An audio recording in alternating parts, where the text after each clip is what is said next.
Jakarta sekarang ini memang tidak semata-mata butuh ahli tata kota. Yang paling penting Jakarta jangan diselesaikan dengan imajinasi, tetapi dengan keputusan dan kerja keras dan mau menanggung risiko apapun untuk kebaikan warga Jakarta. Saya nggak mau berimajinasi, saya akan bekerja keras. Yang pertama, debat kali ini adalah tentang tata kota dan iklim, perubahan iklim.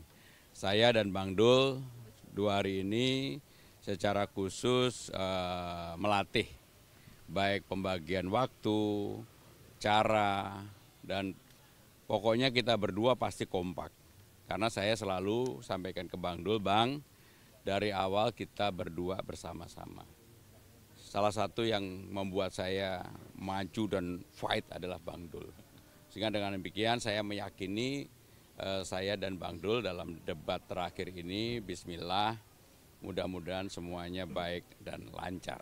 Terkait tema debatnya sendiri Pak, tata kota, iklim, ada hal-hal khususkah yang ingin disampaikan?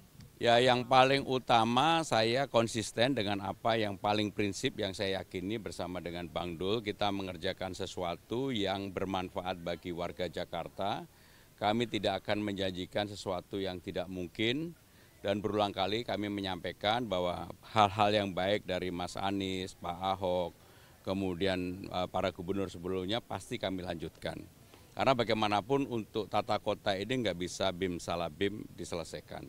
Jadi harus ada kontinuitas keberlanjutan. Itulah yang menjadi pegangan kami dan secara khusus untuk debat kali ini, saya dan Bang Dul kalau memang kami diberikan amanah, kami berkeinginan betul 1.540-an taman yang ada di Jakarta, yang sekarang ini rata-rata jam 6 sore tutup, kami akan buka 24 jam. Karena bagi saya pribadi dan Bang Dul, sebenarnya masyarakat itu akan menjadi lebih bahagia, punya tempat untuk healing dan sebagainya kalau ada taman yang bisa dimanfaatkan secara baik. Dan untuk PKL pun kita berikan kelonggaran, tetapi akan diatur secara tertib. Yang paling penting tertib, kemudian ada CCTV-nya, lighting-nya kita atur bagus, karena percuma dibuat taman bagus-bagus tidak dimanfaatkan di Jakarta. Jadi salah satunya itu. Mas Bram, kemarin kan sempat sama relawan Ahokers hari ini kumpul nih, mungkin ada tanggapannya sedikit? Ya, saya bersyukur salah satunya Bang Ges ini yang dari awal kebetulan rupanya saya juga baru tahu temannya Bang Dul main bola dari dulu. Tetapi memang apapun yang ditunggu-tunggu ini kan relawan, pertemuan antara relawan Ahok dan relawan anak Abah. Dan dua-duanya ini sangat loyal dan besar. Dan itulah saya bersyukur karena selama ini saya dianggap yang bisa merangkul semua orang. Dan ini terbukti perseteruan yang begitu ini dan akhirnya bisa sama-sama hadir. Saya secara khusus ke Bang G saya ucapkan terima kasih berkenan untuk datang ke rumah saya. Ini merupakan modal dasar utama untuk kita ke depan bersama-sama. Mas Ram, kemarin kan sempat bertemu Pak Anies ya, mungkin ada diskusi atau pesan-pesankah terkait isu-isu atau tema debat untuk malam ini dari Pak Anies? Jadi secara pandangan saya dengan Mas Anies nggak ada bedanya. Terutama untuk pemberdayaan warga kota, bagaimana keberpihakan kepada orang tidak mampu, orang miskin. Jadi kalau dilihat hampir semua sosialisasi atau kampanye saya selalu digorong-gorong di akar rumput. Saya nggak pernah yang terlalu menjanjikan sesuatu yang nggak mungkin lah. Misalnya tiba-tiba ada gym di samping halte, enggak. Bagi saya yang paling penting adalah persoalan-persoalan real rakyat yang akan kami selesaikan saya dan Bang Dul. Bang Dul silakan Bang Dul. Ini kan kemarin Mas Pram minta diserang, ternyata serangannya banyaknya ke Bang Dul nih. Nah untuk debat kali ini karena kira-kira mungkin dia tahu saya yang terkenal. Enggak, artinya begini, saya berterima kasih kalau Bang RK ya bertanya kepada saya. Mudah-mudahan memang karena beliau nggak tahu. Cuman sayang beliau tahu dan beliau salah, itu salahnya itu aja. Enggak, artinya begini, tadi bicara tentang tata kota kan. Jakarta ini kota tua, 497 usianya. Jadi tata kotanya itu sudah sudah tertata. Tinggal kita harus menata masalah disparitas miskin dan kaya. Kekumuhan di Jakarta ini luar biasa loh, ada wilayah-wilayah memang harus kita segera ekstrim. Masih ada 450 RW kumuh. Nah itu harus segera kita benahi. Nah jadi artinya mudah-mudahan Jakarta ini harus berkontinuitas, berkesinambungan. Jadi nggak menjadi atu yang aneh gitu kan.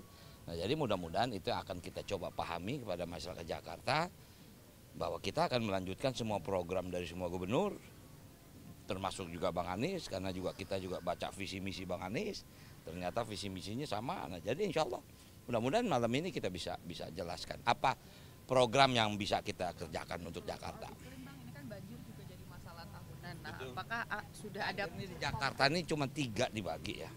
Yang pertama yang dibilang memang kiriman 13 sungai. Kemudian ada banjir genangan karena drainase di Jakarta ini saya awali kan Jakarta ini kota tua 497. Kalau kita tarik 100 tahun saja drainase di Jakarta enggak diganti.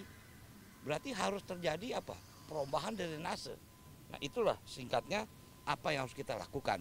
Nah, jadi termasuk juga air. Air di Jakarta baru 44% penyerapan masyarakatnya untuk 13 juta orang.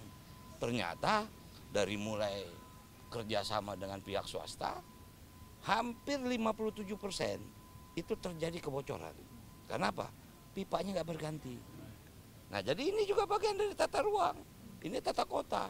Jadi tata kota itu bukan penempatan gedung, tapi dampak dari gedung itu apa? Itu yang saya pahami. Kalau ngomongin penataan kota ya, ini kan masih banyak warga yang tinggal di kolong jembatan. Nah, kalau Bang Dul sendiri atau Mas Pram mungkin ketika jadi mungkin apa yang bakal saya minta maaf, saya lebih tahu daripada yang orang Bandung. Saya paham. Cuman yang mesti Anda ketahui, semalam pun saya lihat di sebuah media televisi dan saya tahu hampir rata-rata mereka bukan masyarakat Jakarta. Mereka tidak punya KTP di Jakarta.